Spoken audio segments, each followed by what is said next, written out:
Hi everyone, gotta be me, Tano, here, the internet's busiest music nerd.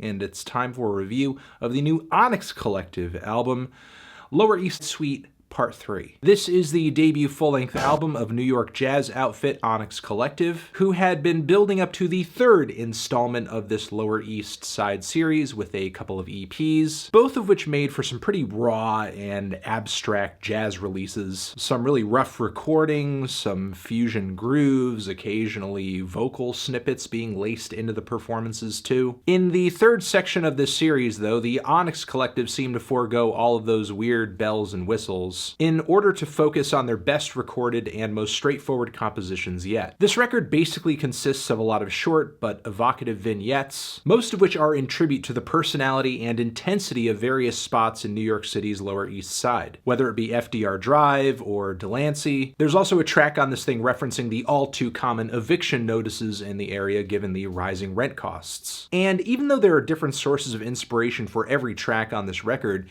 many of them end up sounding like the soundtrack to the most intense film noir piece imaginable. It's like every scene is screaming with tension and low-down grooves. Moving through these tracks is like stepping over a bunch of dead bodies strewn throughout a room, or a really dense crowd of eccentric dancers swinging their way through the Black Lodge. There are moments on this LP where similarly avant-garde jazz records come to mind, like Black Satan the Sinner Lady from Charles Mingus, where some of the compositions here sound similarly strained, but simultaneously the musicians have like this really loose and fluid connection to one another. By contrast, instrumentally, this album is also much more stripped back. It's really just kind of some drums, some bass, a sax. Maybe on a track you get 2 saxophones. But the relatively simple instrumental build on this record does not stop the band from conjuring some pretty strong moods. For starters, I kind of love the very curious and sour bass and sax harmonies throughout much of Don't Get Caught Under the Manhattan Bridge, which come off very puzzling, very strange. And the way they sync up with the drums and lock into these tumbling music passages, it's like I'm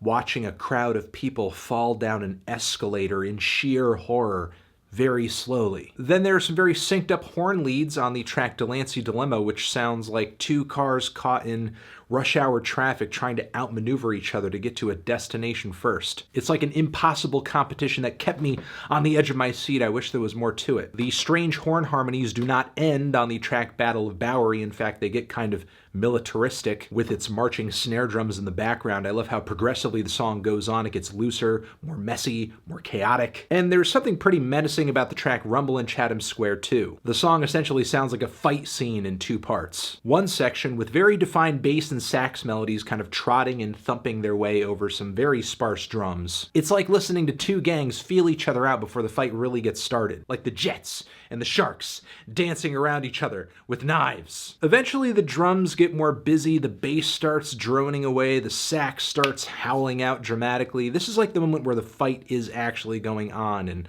a lot of what's happening is lost in this messy cloud of violence. The closing track I also thought was pretty awesome. It's a very interesting mix of just sounding like some very smart metropolitan New York jazz, but simultaneously it kind of progresses to this very odd and destructive place. Overall, this LP does contain some great tracks, some great moments, but it does leave a little bit to be desired sometimes. Mostly in the writing and development department. The opening track, for example, Onyx Court, for all of its scattered drums and droning bass and super sinister sax melodies, compositionally it doesn't really add up to all that much. The track eventually fizzles out like everyone in the band before practice took an Ambien at the same time and now it's suddenly kicking in. There are a handful of other brief and kind of underdeveloped cuts on this record that I could see my way to overlooking if they somehow phased into or segued out of some of the longer or better cuts on this record, but unfortunately they don't. And then there's the cut Magic Gallery, which wasn't really one of my favorite compositions to begin with at the start, but as it progresses, it's like the song just kind of falls further and further into this totally drunken chaos. Despite my complaints though, and kind of being left wanting more, I mostly enjoyed this record. Occasionally with a song it does feel like the band are kind of building a bridge to nowhere, not really coming to a strong conclusion, but when this record is great, it's pretty captivating. I love the band's wild attitude on this album, their kind of reckless demeanor. Also the way that in their music they're able to embody both the highs and the lows of New York City, and that the band are able to successfully borrow from the classic sounds and artists that the city is known for and build it into something a bit stranger, a bit weirder, more modern. I'm feeling a light to decent 7 on this one. Transition, have you given this record a listen? Did you love it? Did you hate it? What would you rate it? You're the best, you're the best. What should I review next? Hit the like if you like. Please subscribe and please don't cry. Hit the bell as well. Over here next to my head is another video that you can check out. Hit that up, or the link to subscribe to the channel. Anthony Fantano, Onyx Collective, Lower East Side, Suite, Part 3, forever.